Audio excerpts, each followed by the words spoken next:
here are 3 boring AI automations you could sell right now to B2B agencies, digital marketing companies, and SEO businesses for 1.7K a pop or up. I built these using a combination of N8N and Make.com, and in this video, I'm just going to walk you through how they work and why you might want to sell them. Obligatory, I have all these templates hosted on Maker School, my online community, where I guarantee that you'll get your first paying AI automation customer in 90 days or your money back. There's no risk involved, so definitely check that out in the description when you have a chance. The first system is a Google Slides AI proposal generator and a PandaDoc AI proposal generator. I offer 2 options here just because in order for the PandaDoc AI proposal generator to work, and it's a lot higher quality, believe me, you do have to pay a fair amount of money. Google Slides, on the other hand, is completely free. So I just wanted to give people here options on what to use. In a nutshell, the way that this works is, for those of you that are unfamiliar with agency sales process, usually it involves some sort of discovery call or a closing call, basically some sort of transformation event where the salesperson of the agency tries to guide a prospect through their pain points and why the agency is the perfect fit to solve those pain points. And in order to do so, usually they have to generate some sort of proposal. Now, proposals are very laborious, and typically if you want to do them by hand, they take a fair amount of time. You got to get the wording right. There's also a fair amount of design involved. What this system does, both of them, is this automates that process almost completely for you, so that all you need to do is get a proposal template, and then we have AI generate everything in the prospect's own tone of voice and words, so that by the end of a call, or hell, even before the end of the call, the salesperson can have a beautiful looking, high quality proposal all ready to go to put immediately in the prospect's hands. And the reason why this is valuable is obviously you save sales administration time, which helps the company because now your salesperson's time is spent doing things that matter, like talking to customers, and not things that don't matter, like generating proposals. But more importantly, the sooner that you can get something to a customer, typically the higher the conversion rate in a nutshell. Okay, enough talking. How does this actually work? Well, first you click test workflow. And as we see, there's a sales call logging form over here. So the way that this works is on the call with the prospect, what the salesperson will do is they'll ask them a few questions. They'll say, hey, what was your website? Okay, awesome. So run me through what your problem is, right? Then you'll press on their pain points, and then you'll position some sort of solution. While you position that solution, if it's a custom project, you usually come up with some sort of scope. And then in your head as a salesperson, you'll have some cost, and you'll also know how soon you can generate it. So I've actually had AI just help me template out this stuff because I don't want to actually have to jump on a sales call in order to get all this data. So let me just copy and paste the problem. And the problem in this case is client spends 10 hours a week manually processing inbound form submissions, triaging leads, and updating their CRM. Our solution as an AI automation agency is going to be an automated workflow that captures form submissions, scores leads, and then updates the CRM. I'm going to paste the scope. I'm going to paste in the cost, and then I'm also going to paste in the how soon. And when I click submit, what's going to happen is this is now going to pass the form that we filled out to AI, and now it's going to generate a bunch of proposal copy for us. What does the proposal copy look like? Basically this. We have a bunch of variables like proposal title, description name, 1 paragraph problem summary. This depends on the way that you set up your particular template, but I'll give you guys a free template that you guys can screw around with to edit to your needs.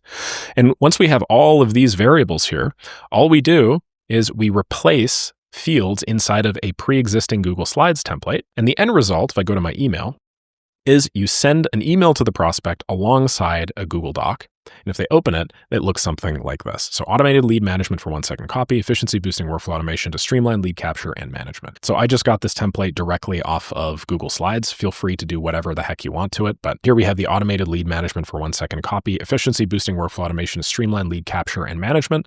As you guys can see, this template's quite pretty. And yeah, the text all fits. It's pretty sexy. Imagine receiving this as somebody that's suffering from this exact same problem and having everything written out in such a way that makes it seem as if the person was reading your mind the whole time. That's sort of the energy with this.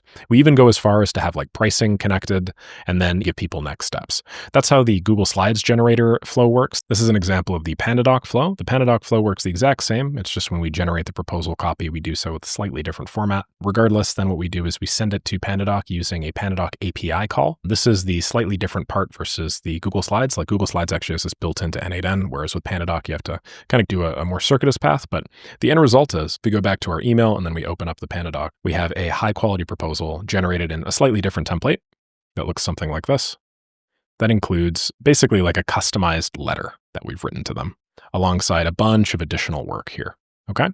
So as I'm sure you can imagine, you guys can customize this to your own liking and make this even better than you guys see here. The second system is a completely automated follow-up system that's perfect for B2B agency sales processes. So this is the system. The way that it works is you basically have a CRM as the data source. Now, what CRM am I using as the data source? I'm just using Google Sheets. The reason why is because Google Sheets is simple, it's straightforward, and it's free.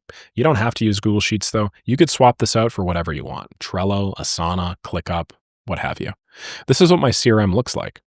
So we have a first name field, a last name field, an email field, company, phone, lead status, source, industry, notes, and then the important one here is the last touch field. And this just represents the last time you've had some sort of back and forth with the prospect. A lot of CRMs track this stuff for you automatically. I just built a custom last touch column here in Google Sheets to show you how this would work. And essentially, the way that this system works is every day, we're just going to check this field, evaluate the last touch date, and just see how many days has it been since the last time we talked to the prospect. If it's over a certain number of days, well, then we just follow up with them, and then that field also gets updated. So what does this actually look like? To start, we search the rows. Then we set a variable. This variable is just the date. So we use a little bit of custom date logic here, and the parsing is nowhere near as big of a deal as it looks like. This looks really scary from the outside in, but it's not. And then what we do is we actually grab all of the email history that we have with the prospect and then feed that into AI. The reason why we grab the email history from the prospect and feed it into AI is so that we know in what context the follow-up message should look like and seem. So this is a big prompt that I put in. This is some more text where I'm providing it the conversation history here, which I'm aggregating from the get sent and get received. Then ultimately, in my case, I'm creating a draft, but I'm sure you guys can imagine in your case, you guys can do whatever you want. You guys could even automate the sending of this. So I'm searching through all the Google Sheets. It identifies one of these records as not having been followed up with or touched in 4 days. And then what we're doing is we're grabbing all of the history of the email address communications that we've had. So basically every email that I've sent to this prospect and every email that I've received from this prospect just pops up immediately here. Then we feed all that into AI. And once this is done, now all I have to do is go back to my drafts, open them up over here, scroll up to the top and just say following up. And as we see, we now have a customized email. This specific email doesn't reference anything in prior emails, but the system does. And all we're doing is we're just checking in after the chat, seeing if they have any other questions, or if Tom in this case is ready to move forward.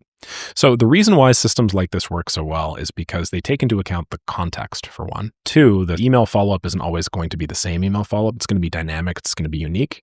And then three, this is probably one of the simplest formulations of an email follow-up system. You can set 2 or 3 routes. In my case, I've done 4 days, 8 days, and 14 days, and then just have this run once per day. I'm saying every day here at maybe 8:04, so it doesn't always seem like you're doing it at exactly 8. And yeah, the value in this is now you just have a system that automatically follows up, takes into account the last follow-up as well, and it'll just always be different. It'll always be unique. And this is a very simple and straightforward way to squeeze another 10 to 15% out of a sales funnel. The third system is a Cyclic content generator. This is something you could sell to any content-based business, any SEO business, really any sort of like brand as well that needs to generate content with any regularity. So the way the system works, and I've actually already triggered this because it takes a fair amount of time, is a simple form pops up asking you for a keyword. So I put in the term AI automation. It also asks for an email, and I put in nicholassaraif@gmail.com, just my private email. From here, we have a number of things that occur. The first is we actually feed an OpenAI call using the web search API that goes and it finds outlines of content on AI and automation, okay? The reason why this is really valuable is using the outlines, we then grab citations that allow us to have statistics basically relevant to the pieces that we're going to generate. So instead of us just hallucinating things, now we're actually going off of real data. From there, we extract and format these 2 pieces of information just using AI into an intermediary format that's good for us.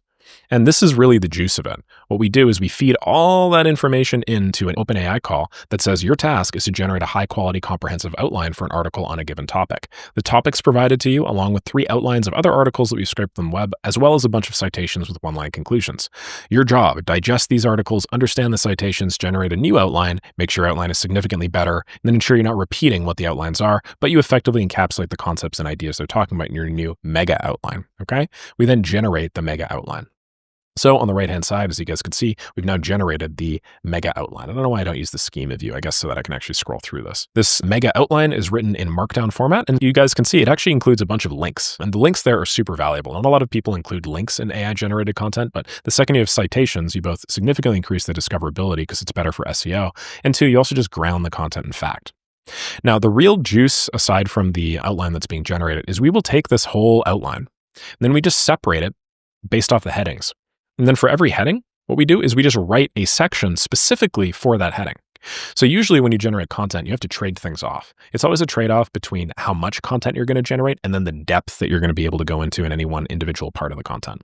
But this cyclic content generator allows us to get by that. We don't have to do that anymore. We can just actually generate every section super deeply, okay, and then generate the next section super deeply, and the next, and the next, and the next, over and over and over and over again. And then the final piece, you can just weave together. In this case, we don't even weave it together because the quality is good enough that you don't have to. From there, I have a limit node, and you'll notice that I put a lot of limit nodes in N8N flows just because they make testing a lot easier. Then from here, what we're doing is we're actually taking the previous section and we're feeding it into another AI call. And the purpose of this AI call is basically just to summarize the below article in 3 sentences. The value there is we can then feed it into an OpenAI image generation node, which then goes and it generates us some image. So in our case, we've generated this agentic AI, cute little bubbly thing.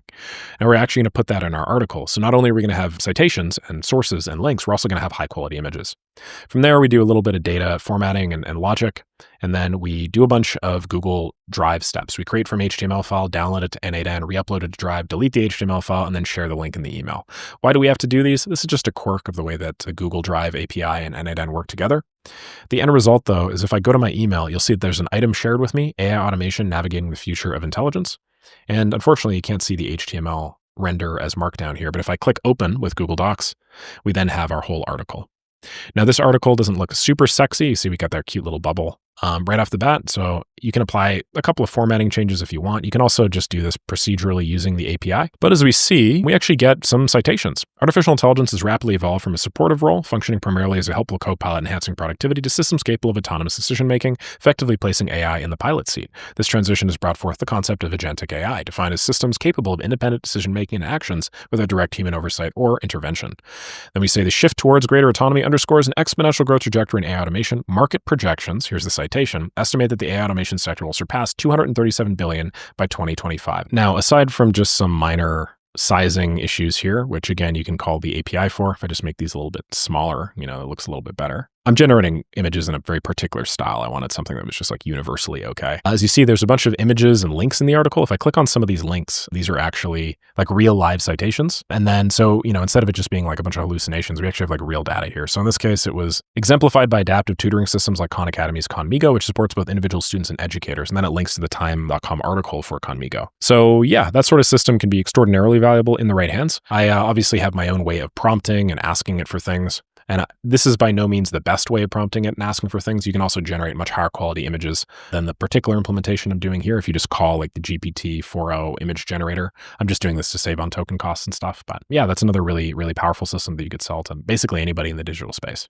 Hopefully you guys found that valuable. Definitely, if you want to sell AI automations and make a living off of it, check out Maker School. Our most recent win was from Salvador Santolucido, who just landed his first client at age 15 in 2 weeks after getting started with the program. I guarantee your first AI automation customer in 90 days, or you don't pay a cent. That's kind of like the promise of the program, assuming that you follow the steps. So yeah, we're a great community, and I'm increasing prices every 100 members to reflect the increased value. So definitely get in while you can.